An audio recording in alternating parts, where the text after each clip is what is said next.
નમસ્કાર દર્શક મિત્રો, સત્યનો માર્ગ ન્યૂઝ ચેનલમાં આપ દર્શક મિત્રોને હાર્દિક સ્વાગત છે।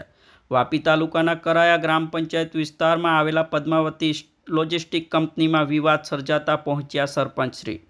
કરાયા ગ્રામ પંચાયત વિસ્તારમાં આવેલા પદ્માવતી લોજિસ્ટિક કંપનીમાં કામ કરતા કામદારો પર શોષણ થઈ રહ્યું છેનું સરપંચશ્રીને જાણ થયેલ।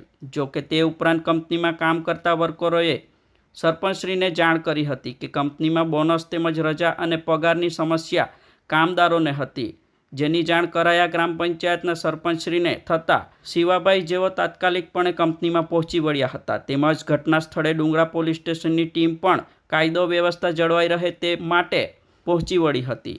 સરપંચશ્રી દ્વારા કંપની સંચાલક સાથે એક મીટિંગ ગોઠવી તાત્કાલિકપણે કામદારોના પ્રશ્ન કંપની સંચાલક સામે મૂકી તાત્કાલિકપણે કામદારોને ન્યાય મળે તે માટે રજૂઆત કરી હતી। જો કે તાત્કાલિકપણે સરપંચશ્રીના પ્રશ્નો સાંભળી કંપની સંચાલકે તમામ કામદારોના તમામ પ્રશ્નો સ્વીકાર્યા હતા। કામદારોના પ્રશ્નોનું નિરાકરણ લાવતા કરાયા ગ્રામ પંચાયત સરપંચશ્રીનો કામદારોએ આભાર વ્યક્ત કર્યો હતો। અમારી સત્યનો માર્ગ ન્યૂઝ ચેનલને લાઇક, સબસ્ક્રાઇબ, શેર કરો, જેથી આવનારી નોટિફિકેશન આપના મોબાઈલ પર સૌથી પહેલાં પહોંચે।